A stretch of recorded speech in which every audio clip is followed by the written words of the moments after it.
Hello everyone, ready for chapter 10 of the Mysteries According to Humphrey?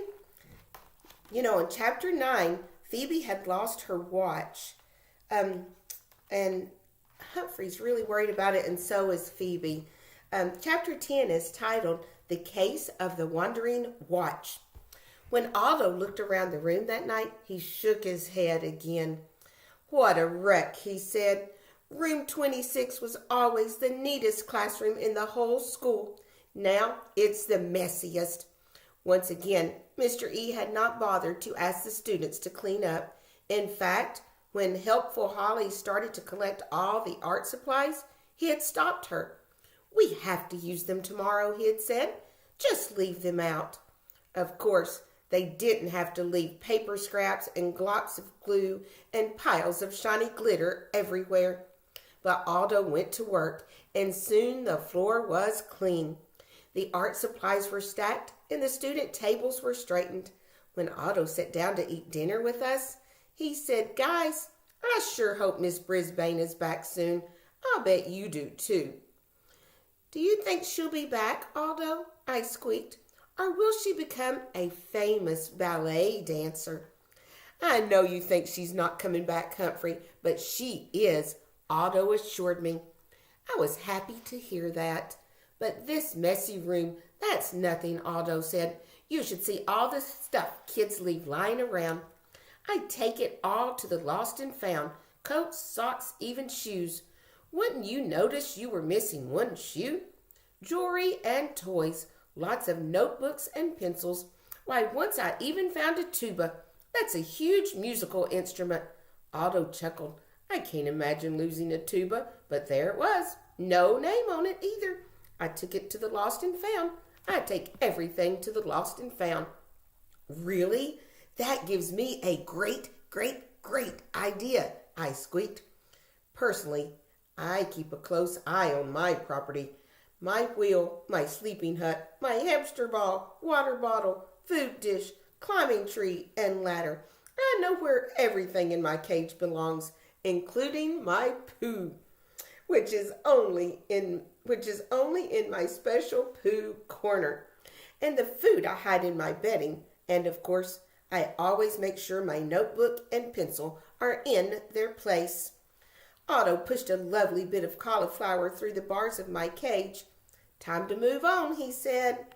I watched out the window after he left, waiting for his car to leave the parking lot. There was a big orange moon that looked a lot like a Halloween pumpkin, and the man in the moon looked like a jack-o'-lantern. In the moonlight, I could see that the trees had lost most of their leaves. It was almost time for Halloween. All right. Once Aldo was gone, I raced out of my cage. "Og, Phoebe's watch must be in the lost and found," I squeaked. "I'd like to go get it, but Thomas said there were claws and hands and snakes in there." "Boing, boing," Og replied. "I know, Thomas does exaggerate sometimes, and Aldo didn't mention any of those things," I said. "Boing, boing, boing." I don't really understand frog language, but I could tell what Og was trying to say. "You're right," I admitted. "I think I have to go." Boing. "But first, I have to find Miss Wright's office, because that's where the lost and found is," I explained. Og dived down into his water with an impressive splash. I scurried down the leg of the table and headed toward the door. "Wish me luck," I squeaked. "Boing, boing," Og said. I slid through the narrow space under the door, and there I was, out in the hallway of Longfellow School. It was dark in the hallway at night, of course, but there are little lights along the way, so I could see where I was going. I remembered that Miss Wright had said that the lost and found was in her office inside the gym. I've been to the library, the playground, the principal's office, but I've never ever seen the gym. I hurried past the other classrooms, took a turn down another hallway, past Principal Morales' office, and past the cafeteria. That was as far as I had ever gone in my nighttime adventures at Longfellow School. But that night, I saw that the hallway took another turn past the cafeteria. I was in uncharted territory. when I saw two gigantic doors. I stopped and looked up. The sign on one door read, Gymnasium. Gym was in the word, so this must be it. The doors were tall and looked heavy, but there was a narrow space below them. It was a little tight, but I squeezed through. Even in the dim lighting, I could see that the gym was enormous. Of course, everything looks large to a small hamster, but this was the biggest room I'd ever seen, ever. It was tall, tall, tall, and wide, wide, wide. I'm not sure what they did in the gym, but there were hoops with nets on poles at either end and a shiny wooden floor. There was a big clock and a huge sign with numbers on it. As large as the gym was, and as little as I am, I was determined to find Phoebe's watch. There was a smaller door to the right of the main doors. I looked up and saw a sign that said, Miss Wright, exactly the office he's looking for. The space under the door was unsqueakably narrow. I took a deep breath, exhaled, and pushed. Oof! At first, I didn't go through it all, but I gave another big push, and suddenly, there I was in Miss Wright's office. Now, all I had to do was find the lost and found. One wall had a cabinet with a big clock on it, a big lock on it. I hoped that wasn't the lost and found, since I didn't know how to open a lock without a key. Luckily, the sign on it read, Equipment. I looked around and saw a desk against the opposite wall. On the shelf next to the desk, there was another sign. That sign, guess what it said? It said, Lost and Found. That's it, I squeaked, even though there was no one around to hear me. At least I hoped there was no one around to hear me. There was a stack of boxes next to Miss Wright's desk. I was able to climb them like steps and make my way to her desktop. I paused to catch my breath, and I suddenly realized that Miss Wright wouldn't be happy to see me on her desk. Miss Wright liked to see everything in its place, and she thought my place was in my cage. Then I saw something terrible. Miss Wright's whistle. It was lying right there on top of her desk. Funny, I'd always imagined that she wore that whistle everywhere, but I guess she went home without it. Lucky for her family. It was silver and shiny and hard. I walked right up to it, so close I could see my reflection in it. You're not scary, I squeaked. The whistle didn't say anything. I hadn't expected an answer, but still, I was relieved. You're not so big, I yelled at the whistle. Again, the whistle was silent. You're not so loud, I yelled again. The room stayed quiet, quiet, quiet. I could have stayed there a lot longer, just yelling at that loud, rude whistle, but I had work to do. Miss Wright's desk was tidy, and so was the lost and found shelf. As neat as it was, I thought about the creepy things Thomas said he had seen, so I decided to check it out from the desk first. I didn't see anything that looked like a snake, or a severed hand, or even anything large like a tuba Aldo had mentioned. What I did see were large plastic bins labeled clothing, notebooks, pens and pencils, books, lunch boxes, jewelry, other. Jewelry. Phoebe's watch could be in that bin. I was able to hop directly from the desk to the lost and found shelf.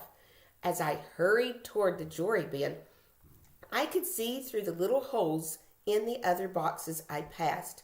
In the clothing bin, I saw a sweater with blue polka dots, one striped sock, a green mitten, a pink backpack, and a single red sneaker. The next bin held dozens of pens, pencils, notebooks, a dictionary, and a book of music. Then there was the bin filled with plastic lunch boxes and a thermos. I finally reached the bin marked jewelry, and stopped to peer inside. Oh, oh, oh, there were chains of gold and silver, sparkly rings, and those things girls wear in their hair, and big, bright, shiny things. But I was only looking for one thing: Phoebe's watch. I needed to take a closer look. I scrambled up the side of the bin, clinging to the edges of the holes. When I got to the top, I crossed my paws, held my breath, and dived right in. I landed with a clatter, clatter, clatter, and began to make my way through a sea of jewelry. It wasn't easy because the items kept shifting beneath my toes. I poked around with my paws and carefully began to dig through the tangle of rings, bracelets, and necklaces. If only their owners had thought to check the lost and found. Then I spied something round that had numbers on it in a circle. Yep, that was a watch, all right. I liked the red band and the stars in between the numbers. I flipped it over. There was no name on it except Timewell, which I think was the name of the company that made the watch. At least, I didn't know any of the students at Longfellow School named Timewell. It was a very nice watch, but it didn't fit Phoebe's description. After some more poking, I found another round clock face. I tugged it out of the pile. It had a gold band and... Do you remember what Phoebe's watch had on it? I do. In the center of the clock face was a smiling yellow flower. There was no name at all on the back of that watch. I heard Phoebe's voice in my head. My daisy watch, she had called it. Even Kelsey had called it your daisy watch. Well, a daisy is a yellow flower.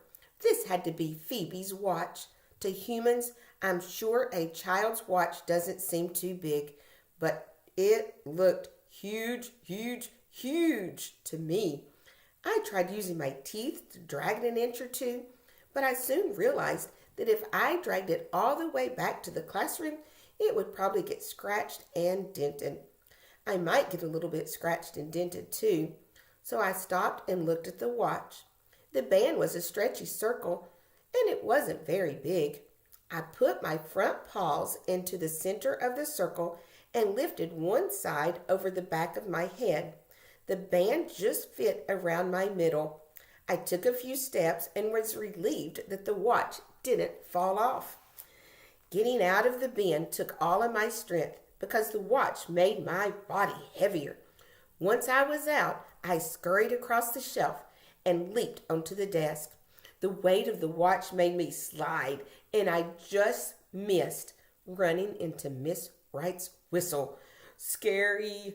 I came to a stop next to a pad of paper that had this word on it: military. Normally, I wouldn't have paid attention, but I just heard Phoebe talking about her parents being away in the military and how much she missed them. So I took a closer look. The paper read, MKC, Military Kids Club, a brand new club. If you are a student with a parent in the military, join us for weekly fun outings, tasty treats, thoughtful discussion groups, and a chance to make friends with kids who are just like you. There was a telephone number to call at the bottom. The Military Kids Club sounded perfect for Phoebe. She needed fun outings, and if she had friends to talk to who were going through the same thing she was, maybe she would be able to relax. Maybe she wouldn't be so forgetful. And everyone, even me, loves tasty treats. But how could I get the information to Phoebe? I certainly couldn't carry a whole pad of paper back to room 26. Gently, I took the bottom edge of the top paper and tugged. It tore off of the pad, and I could see that there were identical notes beneath it. So with the note for Phoebe in my teeth and her watch around my body, I started down the stair-step boxes. But whoa, the heavy watch made me feel all wobbly, and I had to slow way down. I landed hard on the floor and made my way to the door. I'd forgotten how small the space was under the door. With the watch around my middle, I couldn't fit, so I wiggled my way out of the watch and pushed it under the door. I squeezed through the gap next. Once I was on the other side, I put the watch back on. The trip back from the Lost and Found took twice as long as the trip to the Lost and Found, and the watch felt heavier and heavier with every step. When I got back to room 26, I had to push the watch under the door again. By the time I finally slid under the door to room 26, it was already getting light outside. "I found it, Og," I squeaked. Of course, as soon as I opened my mouth, the paper fell out, but I managed to grab it with my teeth again. Excuse me. "Boing, boing, boing," Og replied. He must have been awfully worried about me while I was gone. There was no time to waste. I was exhausted, but I still had to make sure Phoebe got the watch. "Boing, boing," Og warned. I looked up at the clock. School would start soon, and I didn't want to get caught outside of my cage. It would take a long time to climb all the way to Phoebe's table, leave the watch, and get back down again. I made a quick decision and headed to our table by the window. There was the blinds cord. Swinging myself back up to the table is always tricky, but with Phoebe's watch, which now seemed to weigh a ton, and the paper in my mouth, I knew it would be harder than ever. What I didn't expect was that the weight of the watch would make me swing faster than usual. It was a wild ride, and my tummy felt queasy and uneasy. Whew! I leaped onto the tabletop and slid fast, past Og's tank and right up to my door. I wiggled my way out of the watch and left it on top of the MKC paper right in front of my cage. "I got the watch, Og," I said. "I'll tell you more later." Then I darted inside, pulled the door behind me, and ran into my sleeping hut. In seconds, I fell fast asleep. Humphrey's Detectionary. Surprisingly, while you're solving one mystery, like where to find a watch, you might find a solution to another mystery, like how to help a friend. And we all love helping our friends. It's nice to always help someone out. Thank you for letting me read chapter 9 and 10 of the Mysteries According to Humphrey book. I hope you have a wonderful summer and can't wait to see you again.